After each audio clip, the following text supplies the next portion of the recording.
Hello, everybody.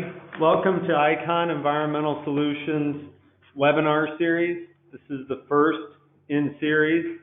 Title of this webinar is Waste Management, What to Look For in a Waste Management Provider. I'm joined by Terry and Michael, and I'll be your moderator. Andy will get the participants to introduce themselves here in just a second. To go over some housekeeping items. First off, welcome. Second off, all of the webinar participants are in mute mode. If you have questions, on the right side, you can enter a question into the question box at any time. I'll check those periodically through the webinar, and then we will either answer them in sync or we'll get to the questions at the end. And please ask questions if you have them. One last reminder, if you perhaps need CEU credits, you are welcome to email me. We'll have our contact information up after this, and you can email me those requests from there.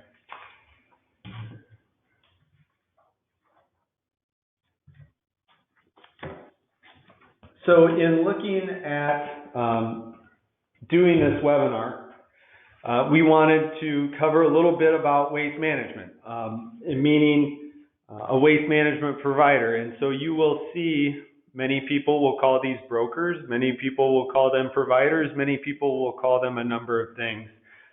We'll try and explain a little bit in there why some of those things are the way they are and why some people have good connotations and bad connotations about some of the different names also. So first off, I'll introduce myself. I'm Andy Adams. I'm a certified hazardous materials manager. I have a BS in environmental science from the University of Kansas. I have an MS in environmental chemistry from the University of Minnesota, and I have an MBA from UHD. I've been in school way too long. I've also got 18 years of waste experience. If you ask me or my wife what I do, I'm probably a source, bait, and transport chemist by training. Meanwhile, mostly I work through sales and marketing in different shapes and sizes in the environmental industry.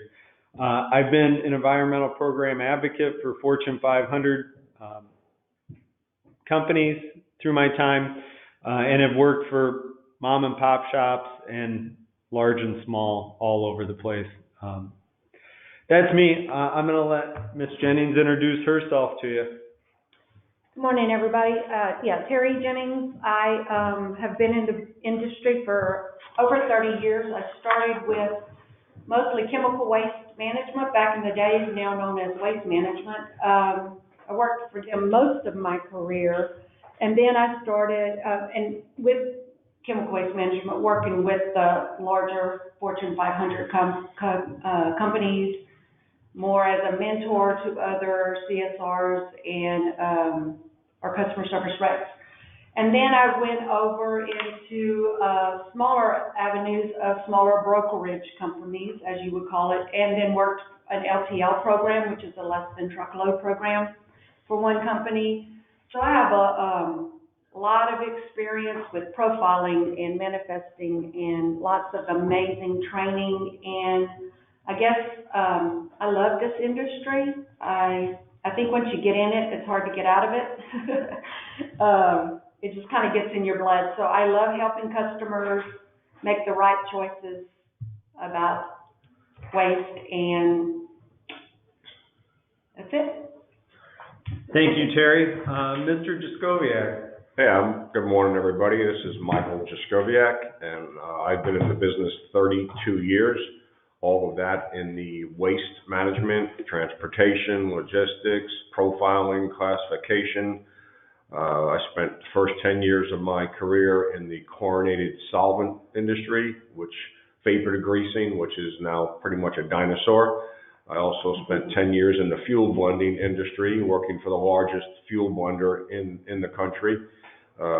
And also spent the last 10 years in the incineration and industrial services industry.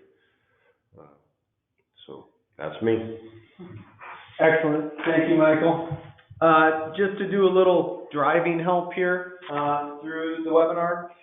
So our agenda or objectives for the day, we're gonna lightly discuss waste management. Why do management firms exist? What roles do they fill? We're gonna move into what type of facilities exist, meaning what can they take? What's RECRA? Are there other things that matter? I don't want to lose you through this, but I think for some of the folks on the call, a little bit of background will be valuable. Then probably more of the veterans will be interested in looking at firm capabilities, firm responsiveness, insurance and inspections, talking about equipment and what makes a capable waste provider ultimately, and things that we should be thinking about or things that we've seen that have gone dastardly wrong, quite honestly. So, and then we'll finish up with sort of a slide about where the waste world is moving. So with that, we'll get started here. Waste management, what is it? Michael, why do these firms exist ultimately that do waste management?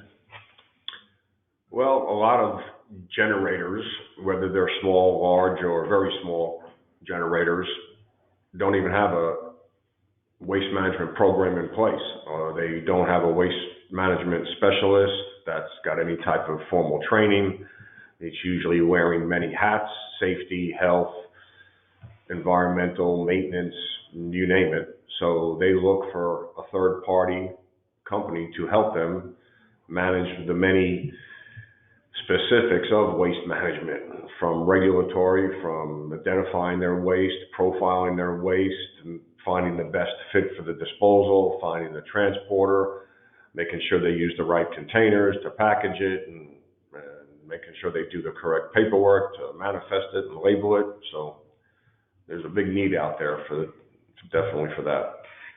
Terry, does it vary usually by size or by industry, or what these folks need? How does it differentiate?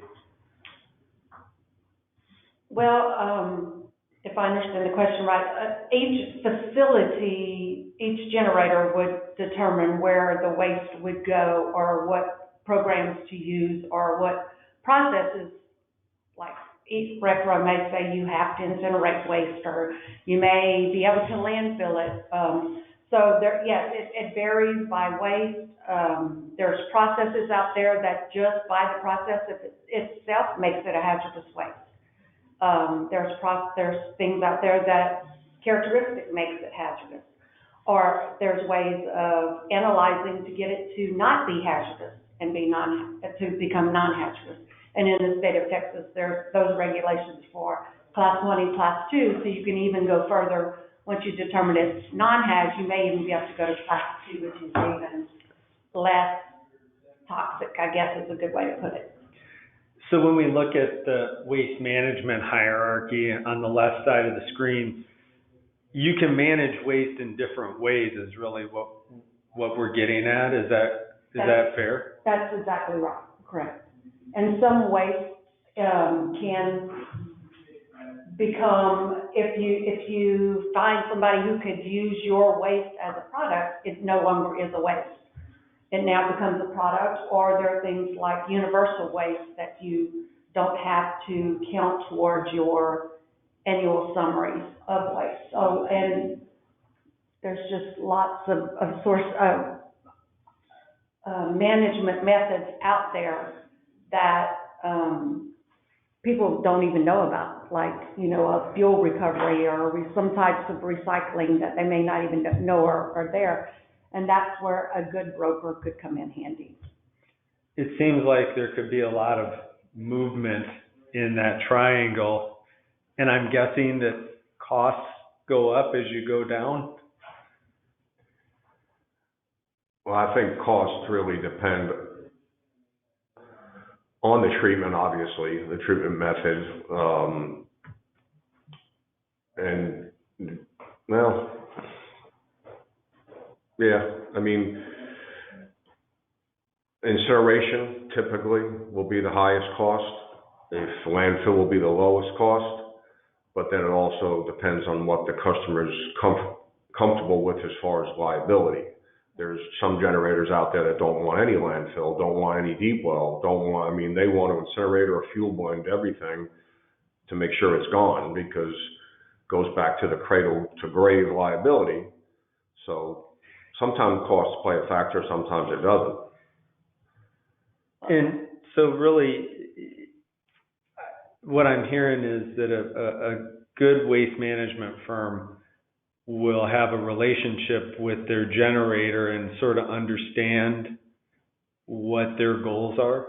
Is that fair?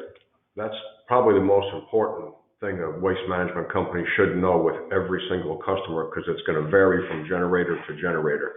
You should have a full understanding of your customers' issues and needs when it comes to waste management, and also their company's overall policy on how they feel about waste management and liability. And most times that means you need to go see them, you need to do a complete audit of and tour their facility and see how every waste stream is generated from point A to point B, all the way to the storage facility. And so you have a complete understanding. Then if you're knowledgeable about all the different disposal methods, you can advise that client, okay, this waste stream, this would be the best fit for it. It's a class 1 non-haz landfill. There's no reason to incinerate this. This is a heavy metal waste. It can't be incinerated, so it's got to go for either metals recovery or treatments, stabilization and landfill. So a good waste management company is going to know all of those options and be able to fully explain them to the generator. And I'm just imagining that different waste management providers have different contractual agreements with final deposition areas, right? That might sway them to make decisions that are more beneficial for them. Absolutely. An incinerator wants to burn everything. Right. A fuel blender wants to, when I worked at the fuel blending facility for 10 years, obviously we ran across a lot of material that didn't fit into fuel blending.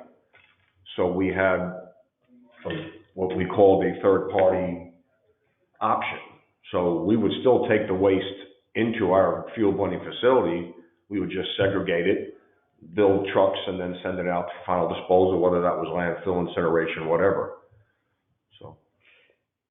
Excellent. And so I think Michael was just referring to the cradle to grave. I think that's RCRA, is that right? That's correct. Can you tell us a little bit about RCRA and why it exists? Well, RCRA came about in the late 70s. It was adopted in Texas in 1984, if I'm correct.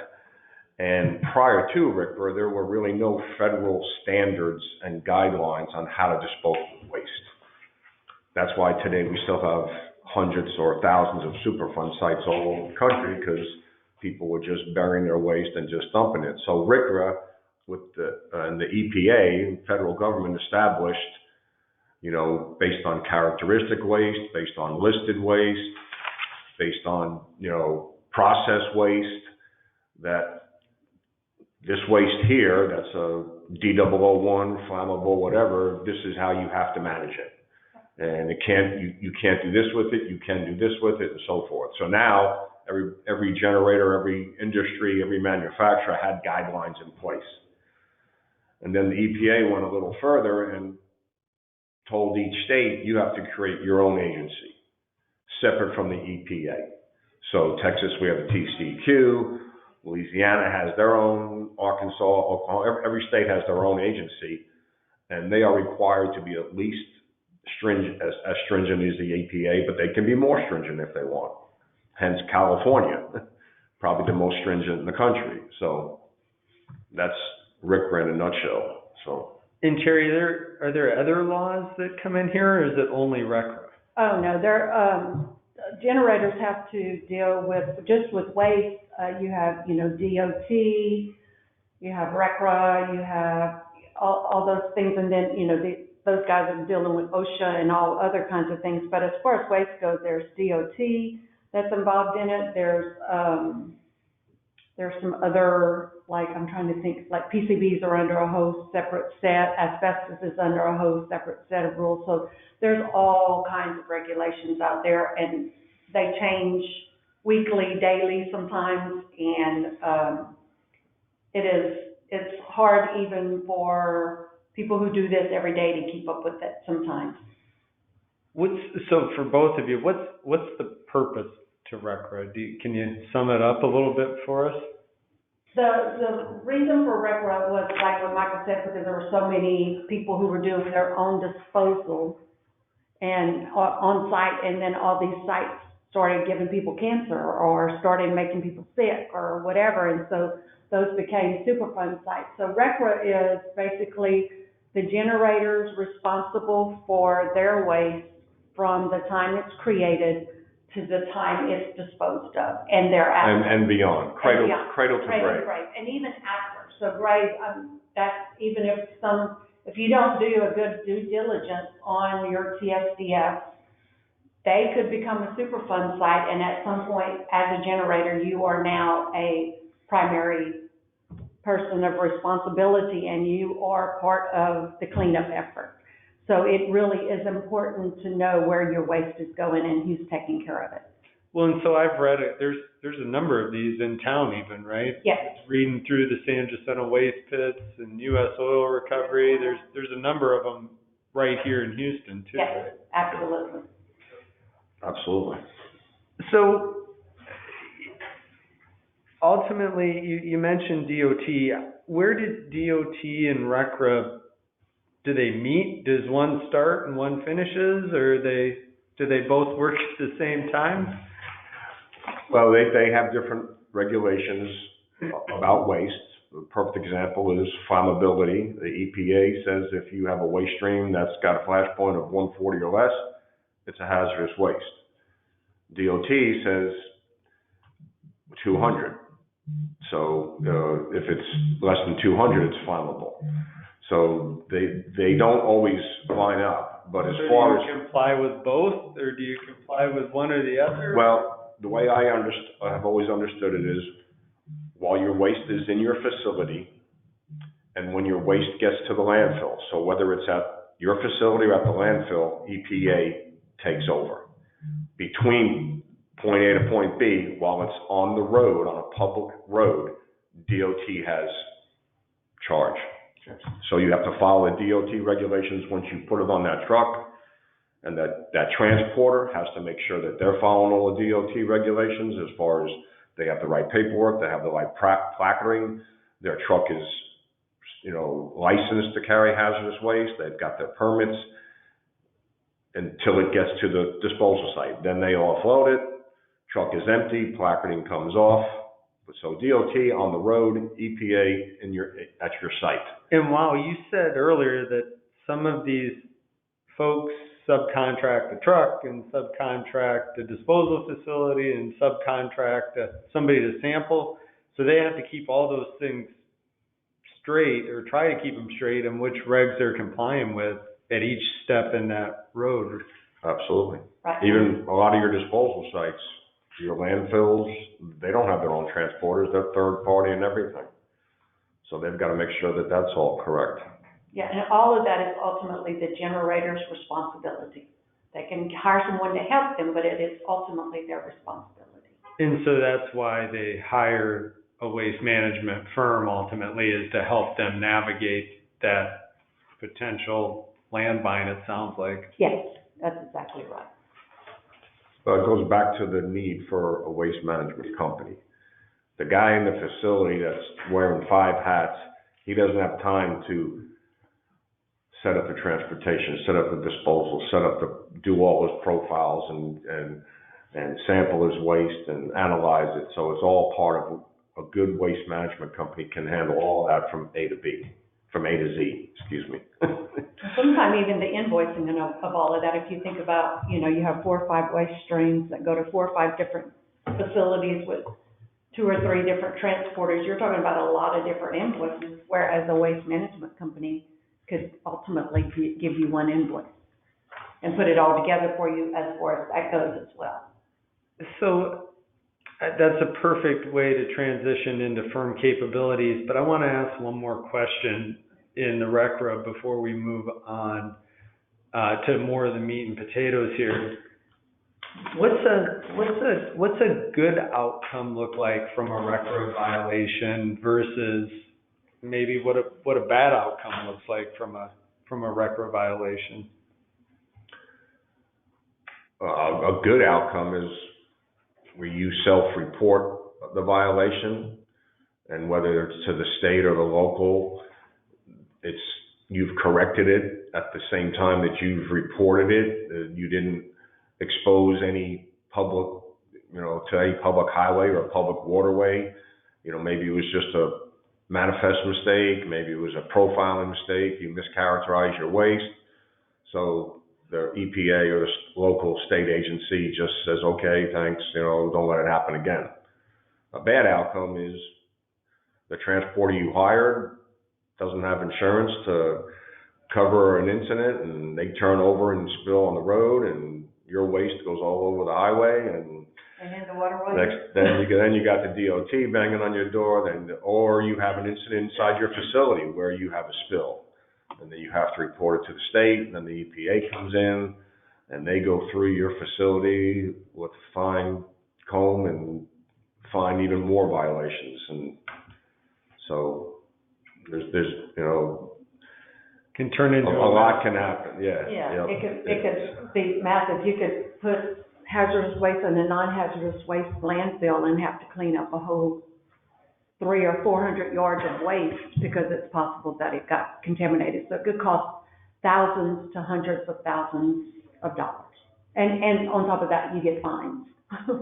I've actually seen that where a customer sent the wrong material to the landfill. It wasn't caught by the landfill, and they actually had to go out and pay to clean up part of that cell of the landfill. Yep. And it was not cheap. Excellent. Well, so let's shift into a little bit of the meat and potatoes of this. So when we were talking before this, we sort of coalesced around one of the important things for a waste management provider is the capabilities. But we really sort of split it out into two terms.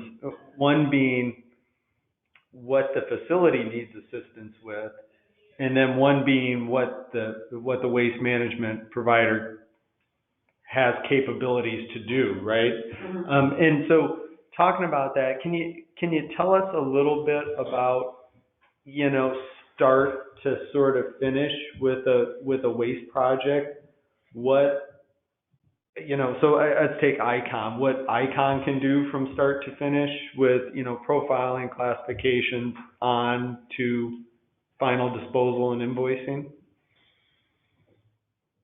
Well, not just ICON, but any good waste management company, you want them to be reputable, you want them to financially stable, you don't want them to be on COD with the disposal companies that you're sending your waste to, but you want your sales rep or account manager, whatever, to be able to quickly identify your waste streams and come up with the best option, and then be able to profile them for you, be able to classify them in a quick manner, get a quick return, get a quote to you, and then when you're ready to ship the waste, they provide the manifest, the labels, the truck shows up on time, the truck gets to the disposal facility, the waste management firm has a good relationship with all the disposal outlets that they work with.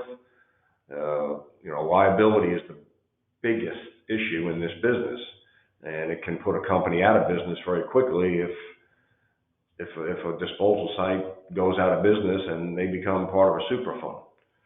So if your waste management company is sending something to a bad facility, it's going to come back on you, back to the RCRA and cradle to grave. I hope I'm answering their question, but definitely.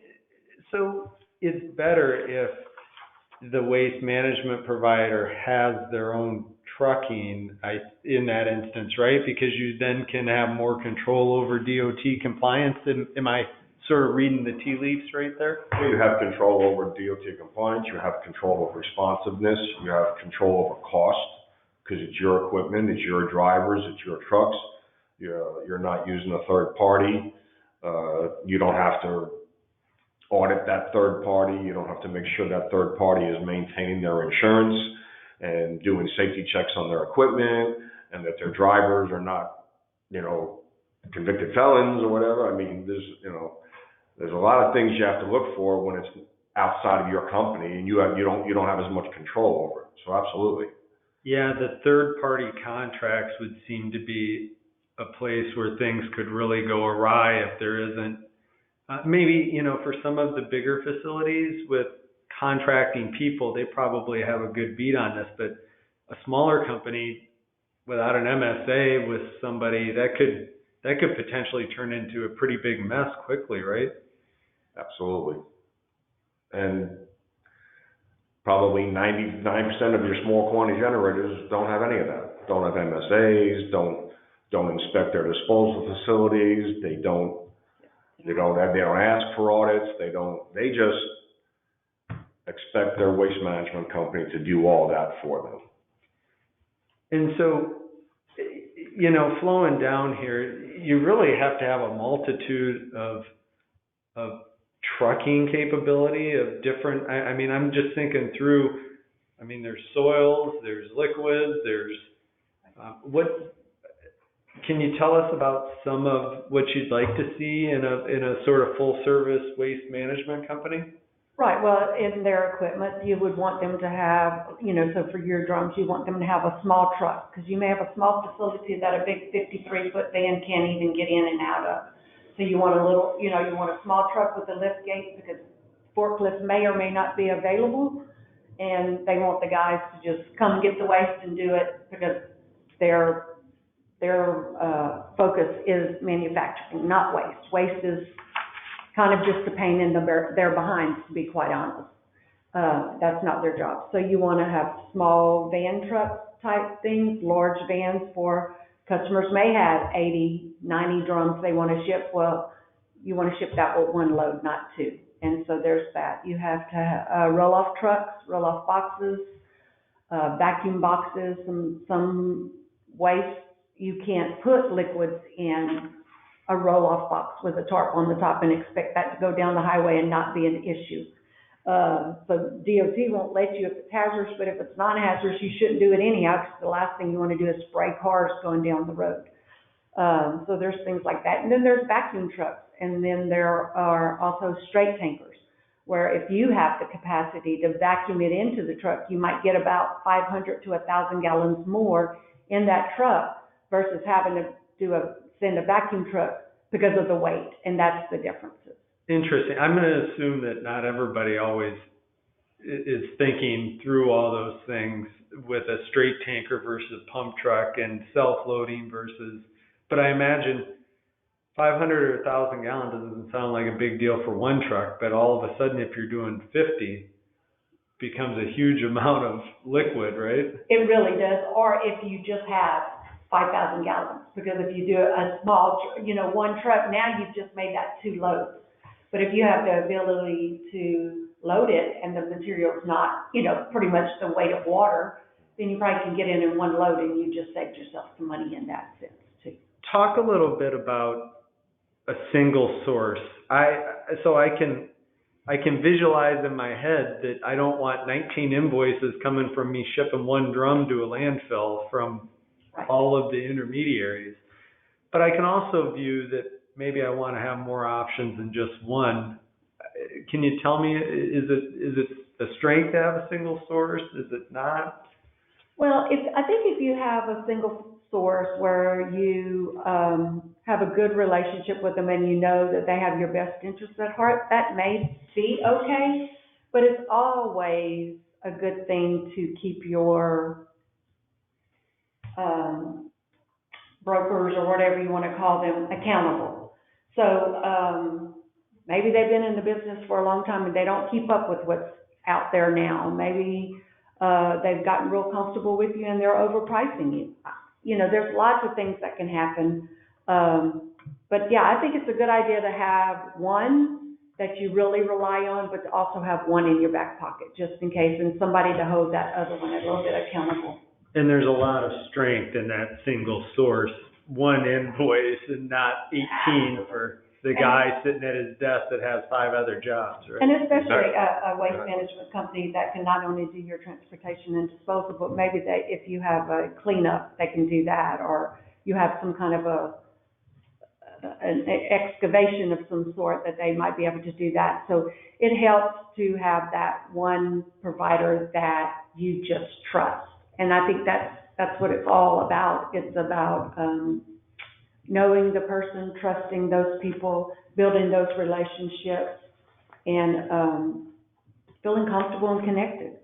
But it is good to have a backup, Sure. because anything can happen any day, and that one source, single source you have, you may call them one day and they may be out of business, and then you got to go through all that again, and Right. so it doesn't hurt to have a backup.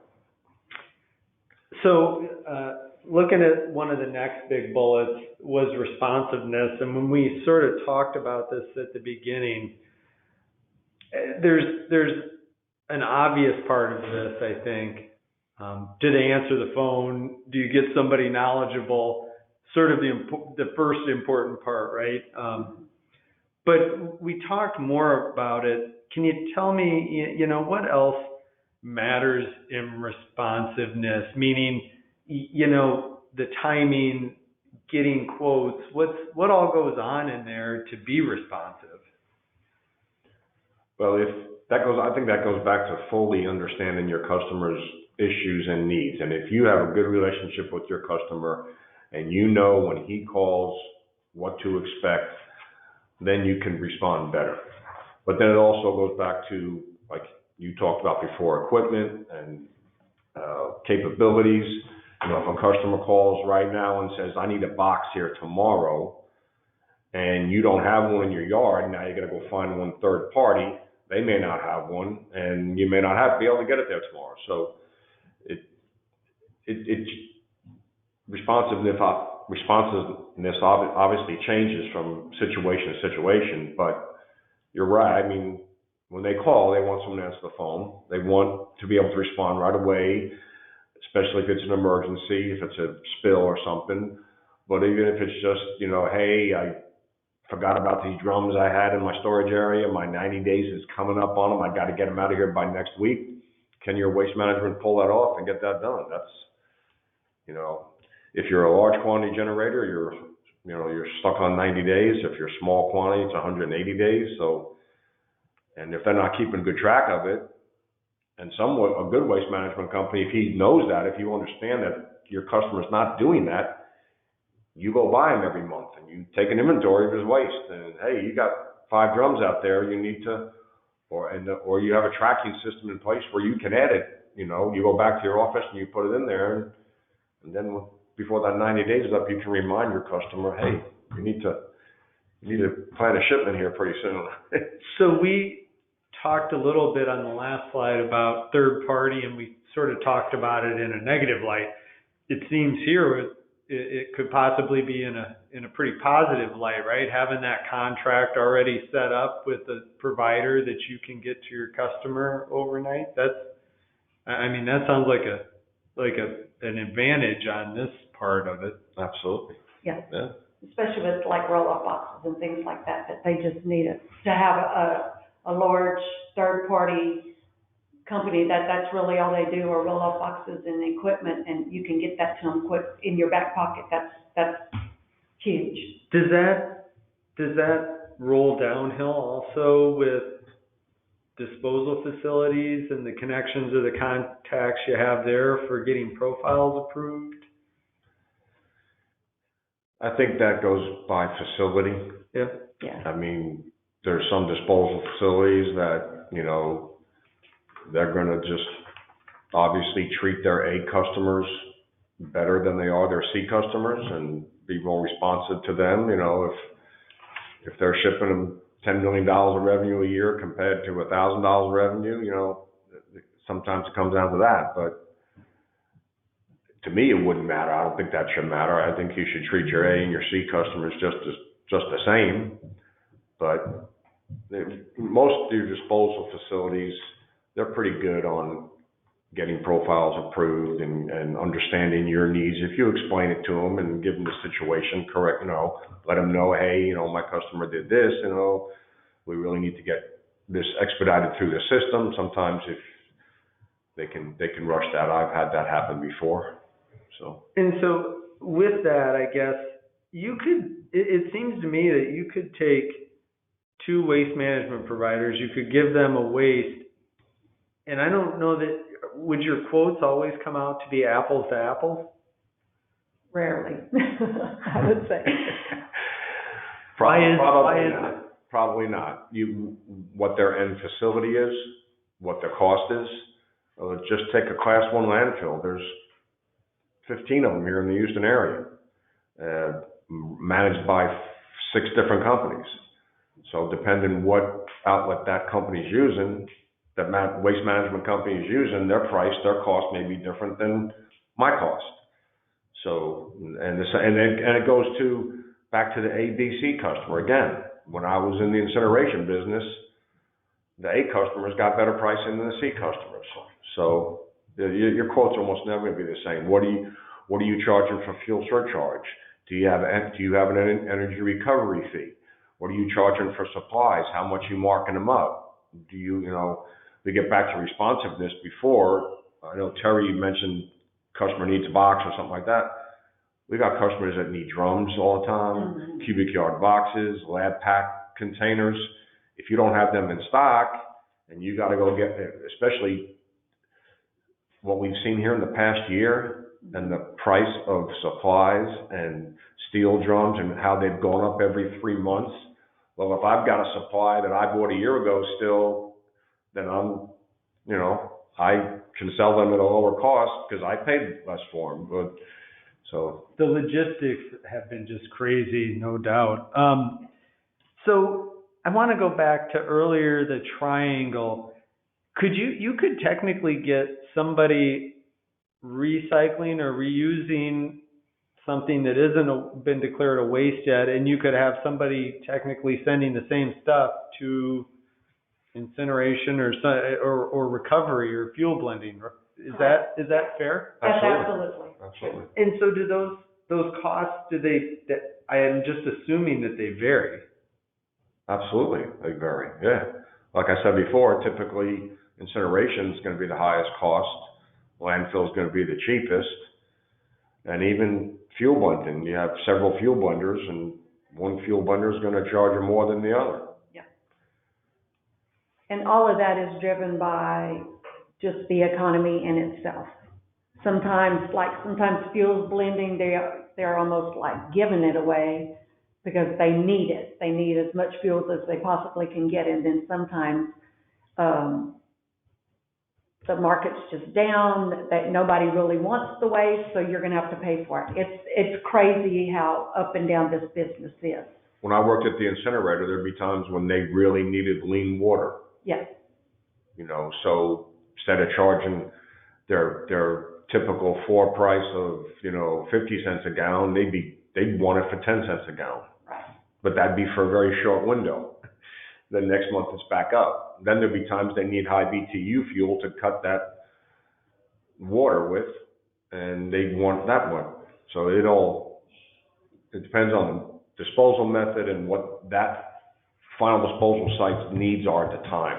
Right. Well, and I hate to bring in discontent, but it would seem to me that if the broker or the waste management provider didn't have the best interest of the customer, they could send it to a higher priced facility as opposed to maybe a potential lower priced facility, knowingly or unknowingly. Right. Yeah. Pretty easily, right? Exactly. You have to investigate a lot of routes to figure out the best home for maybe something that's just not run of the mill. Yep. Right. And especially based on volume. The lower volumes may not get as good a look as the higher volume material, for sure. Well, so Michael said something earlier that I want to go back to now that we're on this slide. A truck turns over. It seems like a really important time to have good insurance and have flow down insurance and have contracts and third party agreements if something like that happens, right? Absolutely. General pollution liability, umbrella coverages, being added to, being a certificate holder of a transporter's insurance or waste management. We have a lot of customers that want to be a certificate holder under our insurance so that they feel more comfortable, and we carry a lot of insurance to help with that. So. And do we ultimately, when we use third-party contracts, do we flow down our coverage, or do most people? How does that normally work?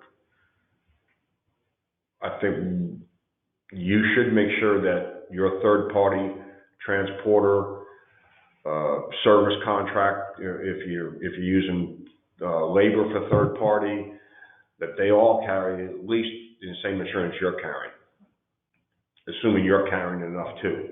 So, there's a lot of, if you look at your big companies, your Fortune 500 companies, most of them are going to demand an MSA in place before they even want to talk to you. And in the MSA, they're going to spell out, you need to have this much insurance for this, and all this. And and all your third-party contractors must also have that. And you have to have that on file on the MSA. Get away from your big companies like that, the small companies. Again, they're trying to get their product out the door. They're trying to keep their business, to grow their business. That's why they're hiring us. They're hoping that we are looking out for their best interests. And this really sounds like you brought up liability earlier when we were talking about RCRA. This really sounds like a time that you should know the potential liability so you can really judge the insurance level that you might need. Yes. You better know your liability. You better know what the EPA can do to you if they want to. Especially if you screwed up and it's your fault. And I assume that these vary, the requirements vary pretty widely firm to firm. Requirements for insurance. And, yes. Yeah, for sure. Yep. But I think there's kind of a minimum out there that, you got to carry a certain amount for pretty much anybody. Gotcha.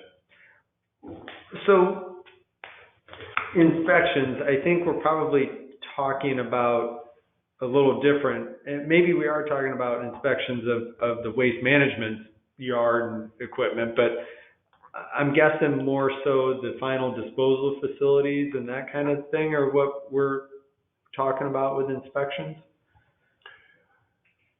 A good waste management company will do an initial audit before they use any final disposal company.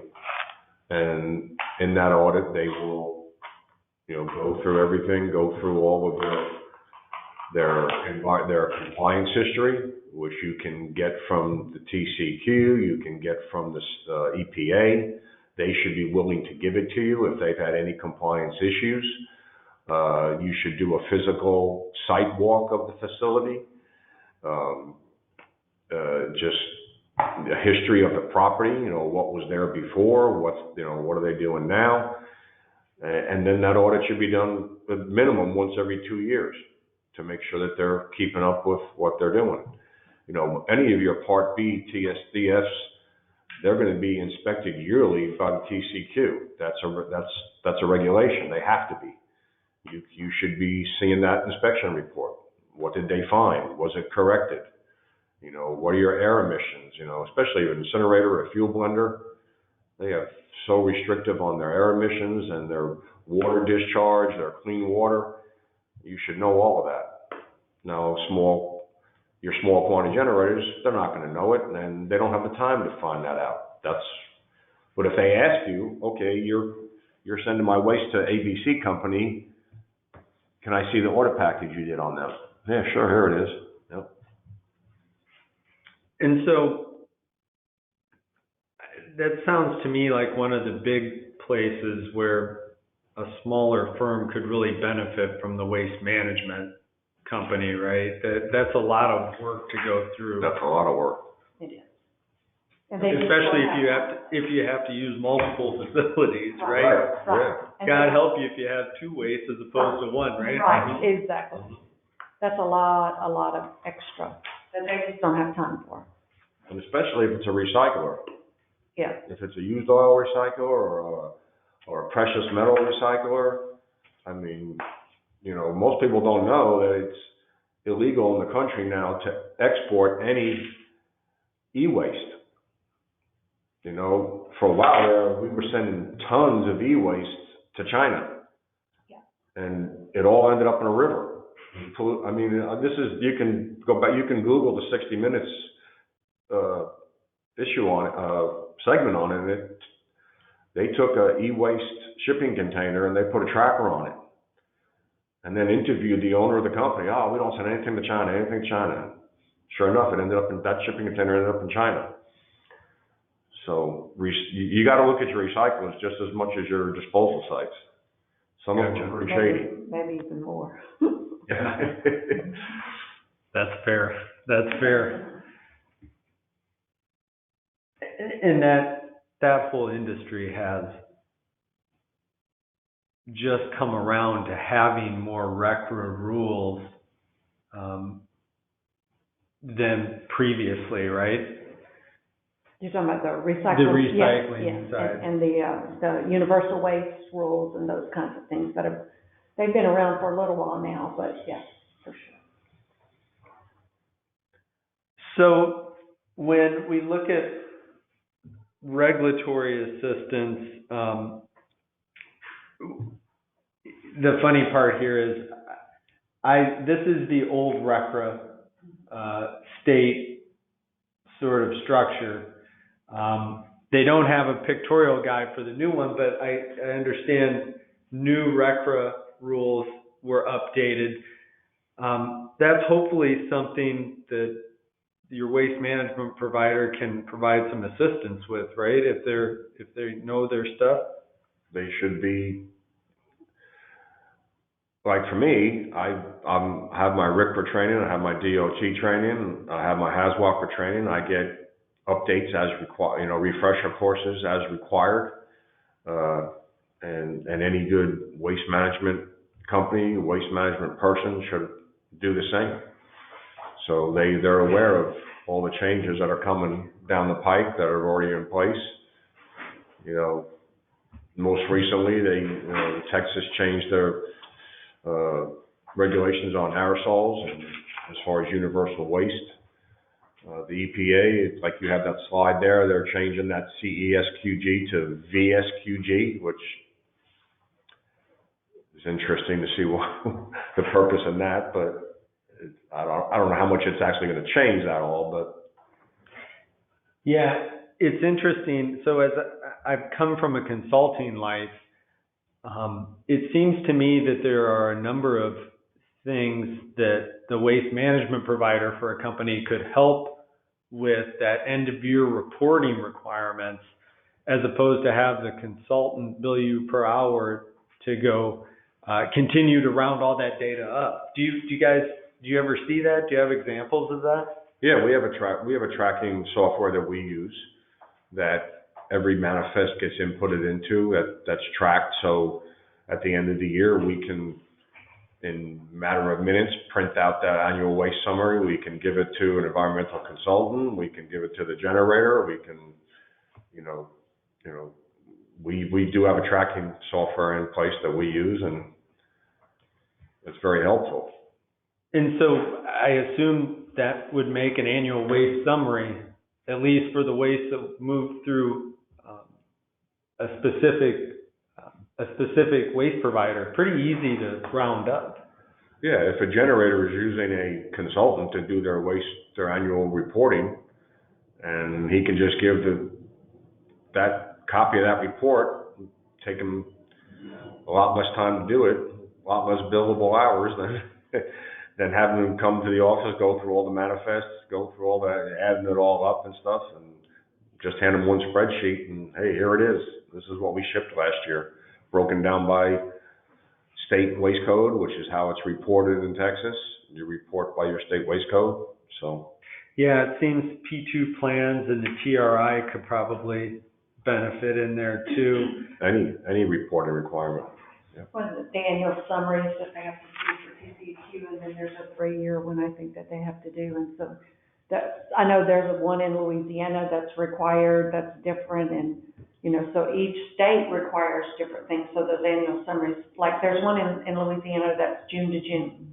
Gotcha. So it's a little different than the annual summary, so you gotta pull annual summaries together and then segregate by dates and stuff, so. Well, and I understand that, waste fees, along with most things, are going up in the state of Texas. I imagine they probably are in the other states too, but that was one of the RCRA updates, is new waste fees, right? Yeah, the state fees and what have you, yes, depending on the treatment technology.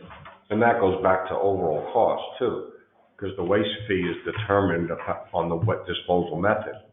Landfill has your highest state fee compared to fuel blending, which is the least. So they're trying to encourage better use of resources through those fees? Exactly. Yep. Be pretty valuable to have a good waste management partner in that space then, right? Yeah, sure. Especially if you're generating a fair amount of waste. It's pretty interesting relating back to the waste generation and a pollution prevention or a P2 plan. Seems like a pretty good place to cut some fees, also cut the cost of getting rid of the waste. Yeah. So I wanted to take a second. Everybody might not always like these slides, but there's a lot of movement in the waste world trying to modernize it, it seems, as I was sort of looking through things. And maybe some of that's good and some of it's bad. Do you guys, e-manifests, or they've been around for a while, I'm not sure any of us are quite using them correctly yet. But what's there, and are there good things, or are there bad things? Well, they're not using it 100% in the state of Texas right now. It's all being managed by the final disposal facility, so when they get the paper copy, the manifest, they have to input that into the EPA e-manifest system. The generator itself is not doing it.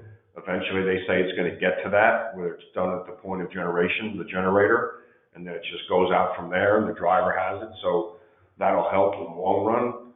Right now, it's hindrance. a cost. It's a hindrance and it's a cost. I mean, the EPA is charging the facility, the disposal facility, for every manifest that they receive.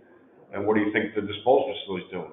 Turning that cost around, I'm sure. And marking it up, because they're claiming, well, we had to hire 6 more people to do all these e-manifests. So, you know, what might cost them $12 per e-manifest, they're turning around and charging the generator $20.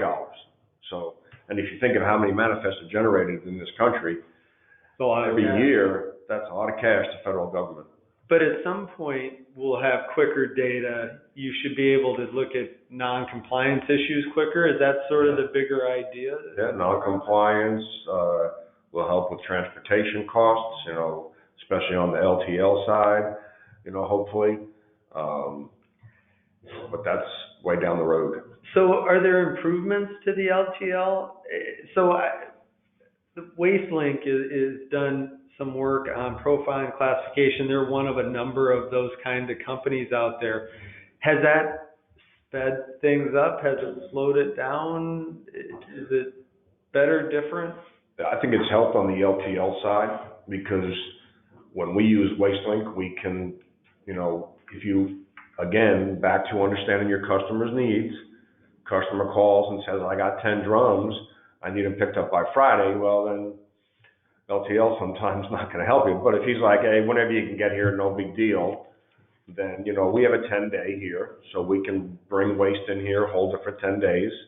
You know, we can utilize WasteLink's 10 days, you know, 10-day facilities that they have. So when we schedule something through WasteLink, we can say LTL from generator or whatever, and then they build that full truckload. So you're not spending your whole lot of time going way out of the way just to pick up one drum and take it to the disposal site. And we do the same thing here. We're a registered receiver of universal paint waste, so we can bring in any universal waste, light bulbs and stuff. We can build a full truck here, and then we end up sending a full truckload to the disposal site. So it keeps our customers' transportation costs down. Well, and not to mention the advantation here of driverless trucks and LTL loads and artificial learning, and it could either really go off the rails or it could really be useful, right? And that's right around the corner, that driverless truck thing, from what I hear. Yeah. Well, thank you both.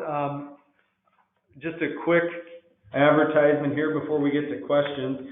Icon Environmental Solutions LP is a leader in environmental services, industrial containerized waste management, cleanup, civil contracting in the waste management field. Icon was founded in Houston, Texas in 2009 to serve a growing demand for high qualified environmental and heavy civil contracting services. Icon offers proven safety performance, a proven project delivery team with a combined 200 plus years of relevant experience and unmatched financial strength and stability. Icon self-performs a large majority of their services to ensure a safe and cost-effective approach is achieved for all of its projects. And we are also a licensed contractor in the state of Texas and also a historically underutilized business. And Icon serves clients throughout Texas, the Gulf Coast region, and wherever a strategic client requires us. Our next webinar will be criteria for selecting an environmental remediation contractor. We'll have Greg Bloomquist and John Savage on. That is Thursday, July 21st from 11 to noon Central Standard Time. You'll get a copy of this presentation, and the sign up for that is on the bottom. You'll also receive an email from us for sign up to that webinar. Contact information, I told you we would get to you. If you might need a continuing education credit, feel free to give me an email, aadams@iconenviro.com. And you also have Terry and Michael's contact info. Terry and Michael, thank you for your time. It was very informative. Thank you, participants, for attending, and we'll take a look and see if we have questions.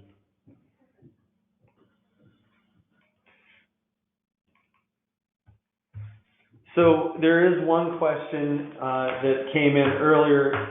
It's for Michael. Can you talk more about how the 10-day works and what we can hold in the 10 days? We can hold anything class 1 or hazardous waste in the 10-day. Obviously only for 10 days. So and that counts from the day we pick it up until the day we get it to the final disposal.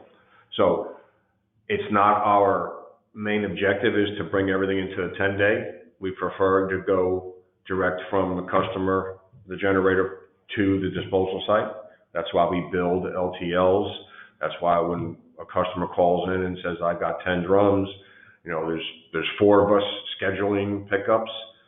So we have a spreadsheet that's on our teams that everybody can see every day. It's live information of what we've got to get picked up, and our operations manager will try to coordinate all of that so we don't have to bring it to the 10-day. But there's times when we have to, the customer needs it picked up right away, and then we just track that to make sure we get it out of here within 10 days.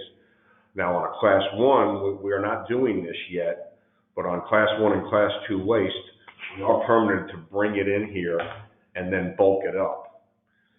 So we can bring in class 1 solids, class 2 solids. We have to bulk it up within 10 days, and then that bulked up material we can hold for up to a year, I believe.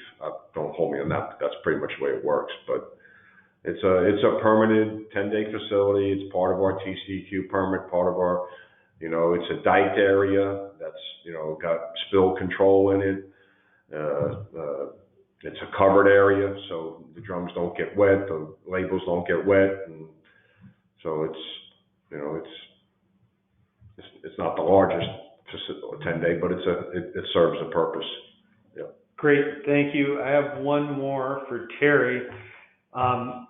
They're asking about if you can give them an idea. So they're talking about straight tankers and pump tankers, but they're really, I think, asking about facilities. They're asking how many facilities you may look at to take a liquid load to. Depending on the waste, there's, like if it's, let's say it's just, give an example, a non-haz water type stream. We have several facilities in the area, depending on where the customer is, that we might go towards. Like if they're in the north, we might go to one. If they're on the west side of town, it might be a different one, but they're all wastewater treatment facilities that give us relatively the same pricing. So then it's just which place you're closer to, but we can price it out to 2 or 3. We can get samples from those facilities to go there versus doing like landfill, you know, solidification and landfill. So like wastewater treatment. Or if it's a fuels blending material, that would also be in a tanker. There are several fuels blending facilities. So yeah, we would look at lots of facilities, and a lot of it has to do with based on where the generator is to help. Almost every disposal facility can take in a bulk tanker. Yeah. It just depends on scheduling. Even your incinerators, they take bulk liquids all the time. Right. Some of them, they have tank storage where they can offload that tanker right away. Other ones, they have what they call direct burn. And that's a material that they're not going to mix with anything else. They hook that tanker directly up to the incinerator and it gets fed right in, what they call a direct burn, which is their most expensive also. Excellent. Well, I don't have any more questions. I appreciate you both coming and sharing with us. Thank the audience. If you have questions, please reach out. We'll be happy to answer anything you might have. You all have a great day, great Memorial Day weekend. Thank you very much for attending. Thanks, everyone.